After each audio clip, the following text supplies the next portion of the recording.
The blizzard howled through Montana's pines like a living thing, biting at 15-year-old Jessica Brooks' exposed skin as she trudged through knee-deep snow. She never should have been out here, not with Elk Creek's wolf hunters roaming the woods. But when she saw the massive silver wolf collapsed in a crimson-stained snowdrift, its golden eyes locking onto hers with something like recognition, every warning fled her mind. The creature's chest rose once, twice, shallow breaths from a body too strong to die quietly. Jessica knelt, her mittens hovering over matted fur. This wasn't just a wolf. This was a secret that would unravel her world. The wolf Luna, though Jessica didn't know that name yet, weighed more than she did. Its paws left prints like dinner plates in the snow as Jessica half-dragged, half-carried it onto her sled. Moonlight caught the silver strands in its fur, making the beast shimmer like something from Grandpa Charlie's Lakota stories. The bullet wound along its ribs still oozed dark blood. Jessica hesitated. Bringing this predator home meant lying to her father, defying the town, risking everything.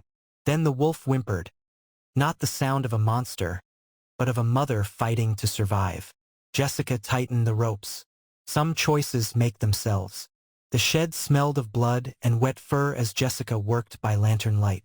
Luna, she'd named the wolf now, watched every movement with unsettling intelligence. When Jessica pressed the antiseptic-soaked cloth to the wound, the great beast flinched but didn't snap. Then she felt it, a subtle movement beneath her fingers. Not from pain, from life.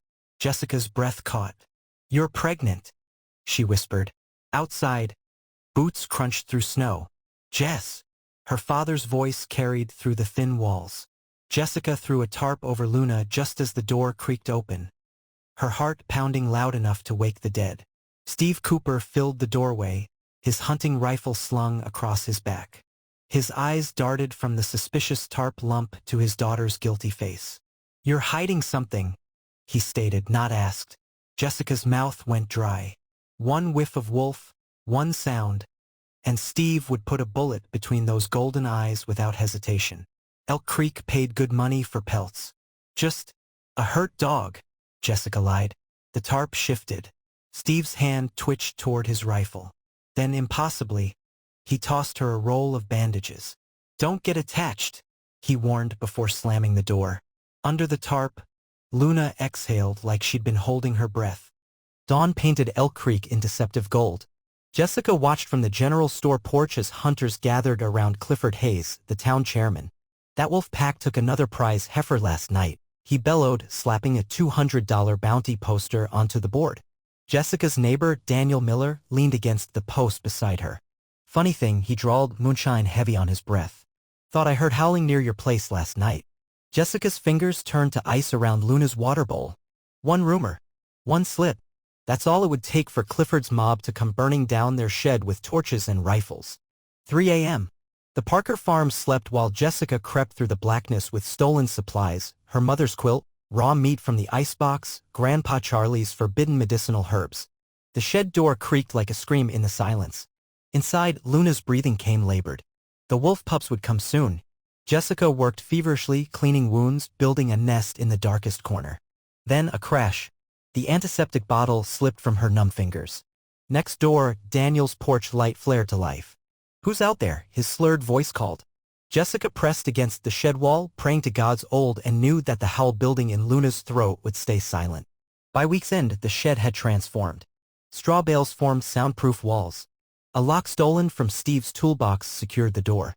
Jessica had even rigged a pulley system to sneak food in after dark. Luna's wound began to heal, but her belly swelled alarmingly. The wolf watched Jessica's every move with those unsettling golden eyes, allowing touches no wild creature should tolerate. Late one night, as Jessica dozed against Luna's warmth, something miraculous happened. The great wolf licked her hand once, briefly, like a mother comforting her pup. In that moment, Jessica understood this was no longer just a rescue. This was a pact. The fever came suddenly.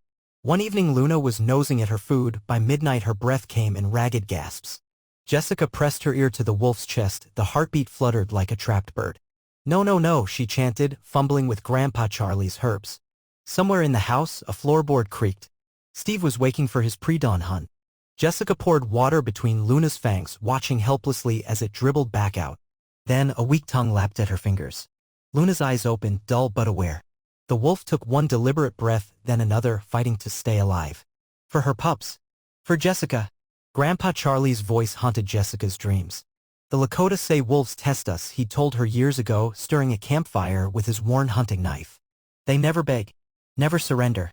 Now, as Jessica watched Luna strain to stand despite the pain, she understood.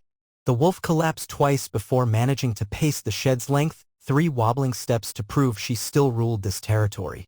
Outside, the first snow of December began to fall. Somewhere beyond these walls, Clifford Hayes' hunters tracked fresh paw prints. Luna lifted her muzzle and Jessica clapped a hand over the wolf's mouth just in time to smother a howl. The banging on the door came at sunset. Not Steve's familiar knock, this was fists hammering wood. "Open up, Cooper." Clifford Hayes' voice carried through the thin walls. Jessica froze mid-step, the raw meat in her hands dripping onto her boots. Luna's ears flattened. The shed. They'd found the shed. Through the window, Jessica counted 6 men with rifles. Daniel Miller stood at the back, avoiding her eyes. Steve's boots thundered down the stairs. "What's the meaning of this?" he demanded. Clifford's grin showed yellowed teeth. "Got a warrant to search your property. Seems your daughter's been keeping pets." Behind Jessica, Luna's low growl vibrated through the floorboards. The sound tore through the pre-dawn silence, a high, quavering note that raised the hair on Jessica's neck. Luna's ears snapped forward, her golden eyes widening. Somewhere beyond the frost-glazed shed windows, another wolf answered. Jessica lunged to muffle the pregnant she-wolf's throat, her palms pressing into the coarse silver fur. Too late. Downstairs, Steve's bed springs creaked. Daniel Miller's porch light flared yellow across the snow. The answering howl came again, closer this time, and Jessica tasted iron where she'd bitten her cheek. "They found us," Luna's frantic panting seemed to say. Blood streaked the straw, bright as war paint. Luna's sides heaved as the first pup slithered into the world, gray, then another, then him. Ghost. White as the blizzard that nearly killed his mother, his first slick with afterbirth. Jessica caught the squirming bundle, her fingers trembling. The pup fit in her palm, his heartbeat a frantic flutter against her thumb. Luna's tongue rasped over him, cleaning away the membrane to reveal eyes sealed shut, a pink nose that would darken to black. Then, unmistakable, the tiny mule that carried beyond the shed walls. Jessica's stomach dropped. They'll hear. They'll come. For pups now. For wriggling, whimpering liabilities. Jessica had lined the old horse trough with her flannel shirts, but Ghost's cries pierced the fabric. Outside, the pre-dawn woods held its breath. No barking farm dogs yet. No shouts. Just the click of a rifle's safety being thumbed off, a real or imagined, she couldn't tell. Luna's exhaustion-glazed eyes tracked Jessica as she crept to the shed's single cobwebbed window. Daniel Miller's silhouette leaned against his fence, face turned toward the Parker property. Watching. Waiting. Jessica pressed her forehead to the frigid wood. One sound. One slip. Dead. Daniel's overalls reeked of gasoline and last night's whiskey when he cornered Jessica at the feed store. "Funny," he drawled, yellowed teeth gnawing a toothpick. "Your pa's been buyin' enough meat to feed an army." His roomy eyes dropped to the raw venison peeking from her burlap sack. Jessica's pulse hammered in her throat. A drop of blood plinked onto the floorboards between them. Daniel's grin widened, revealing a missing molar. "Clifford'd pay good money for what you're hidin'." Behind them, the screen door squealed open. Steve's shadow filled the doorway, his hunting knife already unsheathed. Problem here, Danny? Torches. That's what Jessica remembered later. The way the flames licked at the darkness as Clifford's men fanned across the Parker property. Steve stood barefoot on the porch steps, his long johns gone translucent with sleet. "Ain't no wolves here," he lied, voice steady. Clifford's belly shook with laughter, his Confederate tattoo flashing as he hefted his Remington. "We'll see." Behind Jessica, the shed door groaned in the wind. Luna's low growl vibrated through the floorboards. Ghost let out a thin, hungry cry, almost human. Clifford's head snapped toward the sound. "Well now," he murmured. "What's that?" Steve's hands shook as he buckled the sled harness around Luna's chest. "Not from cold." "Moonlight Preserve," he muttered to Jessica. 2 miles north. They won't follow past the boundary markers." The she-wolf panted, her teeth still swollen with milk. Ghost and his siblings whined in the burlap sling against Jessica's chest, their warmth seeping through the fabric. Steve cupped his daughter's face, his calluses catching on her tears. "Go. Now." Then gunfire, distant but closing. Steve shoved the sled rope into her hands and turned toward the road, his rifle's bolt snicking shut. I'll hold them off. The preserve swallowed them whole. Pines so thick the moon couldn't penetrate. Jessica's boots punched through ice-crusted streams as Luna limped ahead, her nose testing the wind. At the granite outcrop marking safe territory, Jessica knelt. Ghost tumbled into the leaf litter, his white fur glowing in the gloom.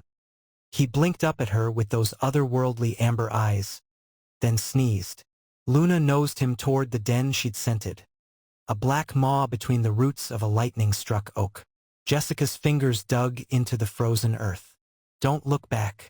But when Ghost's howl chased her down the mountain, she ran faster. The shed door exploded inward, splinters raining onto the blood-stained straw. Clifford's flashlight beam swept the empty corners, lingering on the chewed rags, the dented water bowl.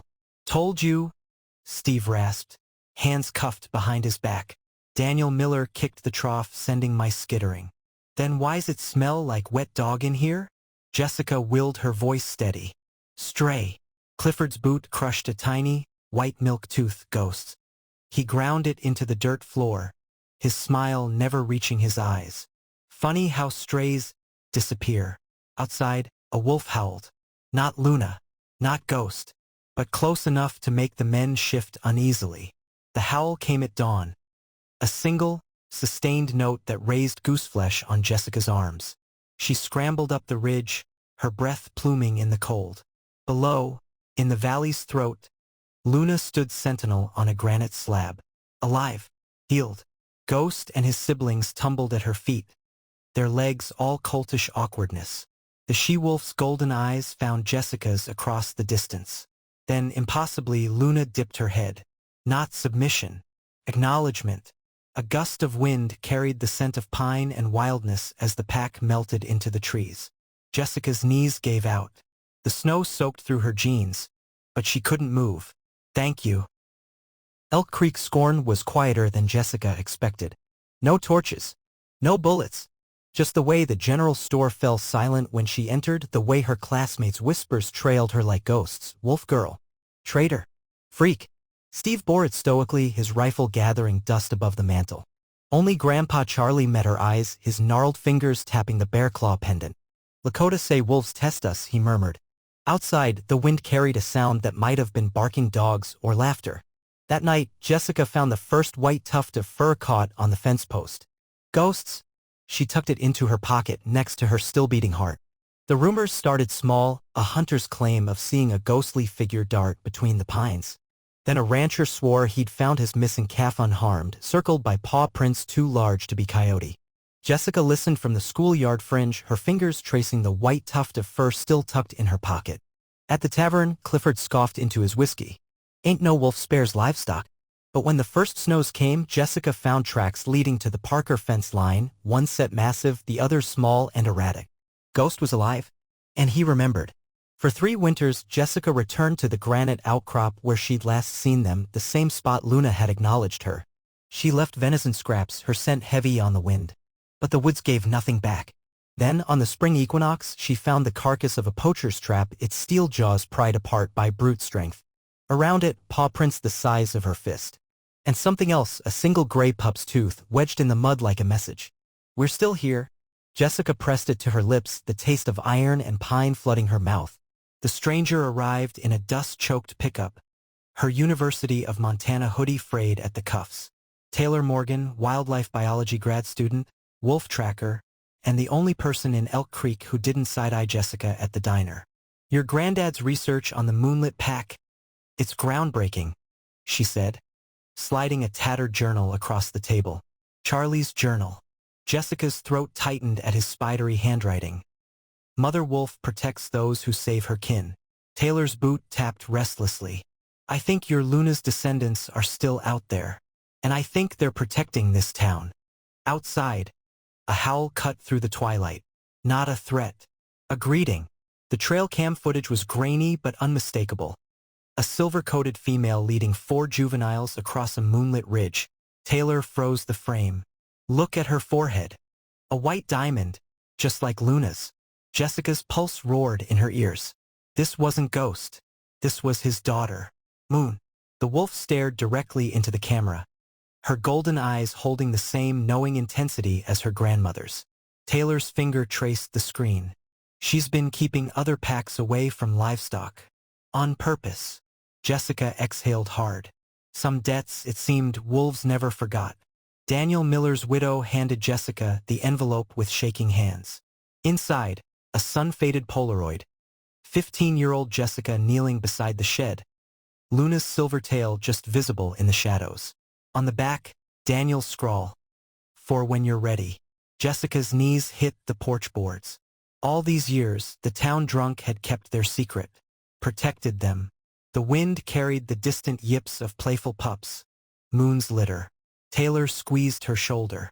They remember you. Jessica pressed the photo to her chest, the edges crumbling like old leaves. Some bonds outlasted bullets, outlasted men. At 30, Jessica stood at the preserve boundary, her lungs burning with early snow. The cancer had metastasized to her ribs. The doctor gave her 6 months. She didn't flinch when the underbrush rustled. Moon emerged, her silver coat dulled by age but her stance regal. Jessica sank into the snow, her voice raw. I'm sorry I couldn't protect you longer. The wolf hesitated, then closed the gap in 3 strides. Warm breath fogged Jessica's face as Moon nudged her palm, once, twice, before melting back into the trees. That night, Elk Creek's children swore they heard a lone howl that shook the stars loose. The will left everything to Taylor. The cabin, Charlie's research, the lockbox of wolf teeth and tufts of fur. At the graveside, Taylor palmed the bullet she'd pried from a poacher's rifle the week prior. I'll make sure they're safe, she whispered. The wind carried the scent of sage. That evening, she tacked Jessica's photo beside the trail cam monitors, where Moon's pack flickered across the screens.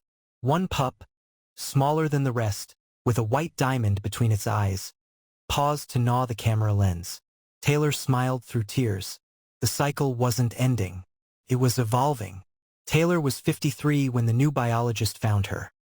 A whip-smart Blackfeet kid named Eli. You'll never believe what we caught on audio, he breathed, hitting play. The recording crackled. Then, clear as spring water, a human voice shouting "Ghost" across the years. And beneath it, the unmistakable chorus of wolves answering. Taylor's coffee went cold. That night, she hiked to the meadow with Eli. The first howl came from the east, then the west.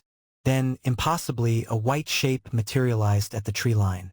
Not Moon, not Ghost, but the eyes. The eyes were the same. The town monument was supposed to honor pioneers. Instead, they unveiled it beside Jessica's restored cabin, a bronze wolf midhowl, its paw resting on a child's outstretched hand. Clifford Hayes' grandson read the plaque aloud, his voice cracking. For the girl who taught us to listen. Tourists murmured, but the old-timers knew. As the cloth fluttered down, a silver blur streaked across the distant ridge, Moon's great-grandpups keeping pace with the wind. Taylor pocketed a pebble from the base. Some legends didn't need bronze to endure. Decades later, when Taylor's bones too ached with time, she returned to the shed one last winter. The padlock fell away like a sigh. Inside, the horse trough still held the faint musk of milk and wildness. Taylor pressed her palm to the dirt floor and froze. There, beside her boot, a single fresh paw print. Not a wolf's. A pup's. Outside, the wind carried a sound that might have been laughter. Or a howl. Taylor smiled. The mother wolf's pact had outlasted them all. The trail cam footage showed it all. Moon, now 16 winters old, ancient for a wolf, stood between her pups and the steel-jawed trap. Her muzzle was frosted white, hips protruding like knife blades under thinning fur. The poacher's boot entered frame first, then the glint of his rifle. Taylor's coffee cup shattered on the monitoring room floor as the audio crackled, Moon's thunderous snarl, the man's scream, then silence. When rangers found the site, the trap springs were bent outward. Moon was gone, but the blood trail led away from the den. Her last act, leading death away from her kin. The loose floorboard in the shed gave way under Eli's boot, revealing oilcloth-wrapped notebooks. Jessica's handwriting screamed from the pages. Clifford Hayes didn't stop hunting them. March 12, 2005, he shot Ghost's mate. Made gloves from her pelt. Polaroids fluttered out. A younger Clifford posing with rifles and dead wolves. Taylor's hands shook. The final entry. Tell Taylor. Look north of the lightning tree. Proof waits there. That night, Eli's shovel struck metal. The rusted strongbox contained 3 wolf tags and a VHS tape labeled Hayes Party 98. The camera zoomed in on a silver wolf with a diamond forehead. Luna. Static, then laughter. Clifford's voice. Decades younger. Watch this bitch run. The footage showed Luna, pregnant, limping, gunned down for sport. But the camera also caught Clifford's face. His grin died when Luna locked eyes with the lens and charged. The tape ended with screams and a blur of silver fur. Eli exhaled. This proves they've been lying. The Hayes clan started this war. Taylor rewound to Luna's stare. The same defiance Moon had shown. The same fire in her granddaughter's eyes now. At dawn, they loaded the tape into the town hall projector. Some truths refused to stay buried. Chaos erupted when the footage hit the screen. Old Man Hayes, Clifford's son, lunged for Eli, spittle flying. You goddamn wolf huggers. But the gasps came when the camera panned to the other hunters. Half the town council's fathers, grinning over carcasses. A teen in back stood suddenly. That's my grandpa murdering an endangered species.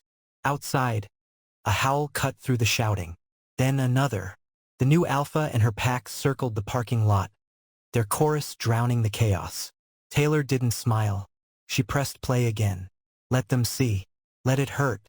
They found Old Man Hayes' truck first, doors clawed open, tires shredded. Then his hunting cabin, every photo of dead wolves methodically torn from frames. The alpha's prints circled the property, but no blood was spilled. Just a single message. The Hayes family rifle snapped in two on the porch. She's toying with them, Eli realized. That night, trail cams caught the pack dragging a fresh elk carcass to the Hayes pasture gate. A gift? A warning? The alpha stared into the lens, then deliberately stepped on a poacher's discarded glove. Some lessons took generations to learn. The call came at 3 a.m. Hayes boys are headed for the den with flamethrowers. Taylor's hands hovered over Jessica's old Winchester, then grabbed the satellite phone instead. Blackfeet Rangers, this is Morgan. Activate Protocol Howl. Helicopters beat the poachers to the ridge. What they found wasn't a massacre, it was theater. The alpha sat calmly amid her pups, muzzle pointed at the infrared cameras Eli had hidden. The footage went viral by dawn, Hayes men screaming threats as wolves ignored them. The tribe's lawyer smiled at Taylor. Let the world see who the real animals are. The courtroom stank of sweat and lies. Hayes' attorney sneered, wolves don't hold grudges. Then Eli played the VHS. Then the flamethrower footage. Then the audio, Hayes bragging about finishing what Grandpa started. The alpha watched from the parking lot, her pack eerily still. When the guilty verdict came, she tipped her head back and sang, a sound that rattled the courthouse windows. That night, someone left a wolf tag on Jessica's grave. The date matched Luna's death. Taylor pocketed it. Justice, it seemed, had claws. At 82, Taylor's lungs couldn't handle the altitude. She went anyway. The oxygen tank hissed as she crested the ridge where Jessica once waited. The pack found her within minutes, the alpha, her mate, their 6 pups. Taylor unzipped her backpack, Moon's skull, Ghost's tooth, Jessica's journals. For you to remember us, she rasped. The alpha approached, sniffed the relics, then gently took Taylor's wrist in her jaws. Not a bite. A pact. When the medics found Taylor at dawn, she was smiling. The snow around her bore one set of human footprints, but dozens of wolf tracks circling protectively. Spring thaw revealed it, a cavern behind the lightning-struck oak, walls etched with generations of claw marks. Eli's headlamp illuminated nests of shredded flannel, Jessica's, a rusted Winchester shell, Steve's, and at the center a circle of stones. Inside lay Taylor's oxygen mask. And curled around it a sun-bleached wolf skeleton with a diamond-shaped forehead. Eli's radio crackled. New pack on the ridge, want us to tag, M? He keyed the mic, eyes on the fresh paw prints leading deeper into the cave. Negative. Let them be.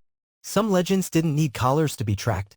The DNA results glowed on Eli's screen. Canis lupus familiaris, 8.7%. That's impossible, the lab tech muttered. But Eli knew. He'd seen the alpha's strange behaviors, how she untied boot laces, turned doorknobs with her teeth, favored Jessica's old red flannel scraps for her den.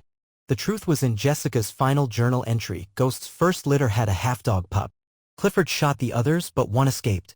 Eli zoomed in on the alpha's paw. The dew claw was opposable. Some bloodlines refused to be broken. They melted down every confiscated rifle, every trap, every poacher's knife. The bronze wolf statue grew in the town square, not a howling silhouette, but a life-sized mother wolf curled around Jessica's likeness. Her face recreated from Charlie's photos. Old Man Hayes spat at the unveiling, until the alpha emerged from the crowd. The gasp wasn't fear but awe. She walked straight to the statue, licked Jessica's bronze hand, then vanished into the pines. That night, the first wolf-safe livestock fence was installed on Hayes' land. Payment, perhaps, for generations of blood. The government permit burned in Eli's pocket. Approved. GPS collar placement on MLP Alpha. The Alpha watched from 10 paces, her golden eyes tracking his trembling hands. He knelt, placed the collar in the dirt between them, and stepped back. For 3 breaths, nothing moved. Then she nosed the device into Elk Creek's river. The splash echoed like a gunshot. Eli radioed headquarters. Lost the equipment in the rapids. Static. Then laughter. Sure you did, Morgan. As he hiked out, the pack's howls sounded suspiciously like chuckling. The cave's back chamber took Eli's breath away. Ribcages arranged like a cathedral. Skulls stacked by generation, Luna's bullet-pierced cranium atop Ghost's bleached dome. Moon's beside a human femur, Charlie's, but the centerpiece stole the air from his lungs. Taylor's ashes in a cracked coffee tin, surrounded by Jessica's braided hair, Steve's hunting knife, and a tiny pair of child's mittens. The Alpha nudged him forward. His headlamp caught the newest edition, a faded Save the Wolves button from Taylor's first protest.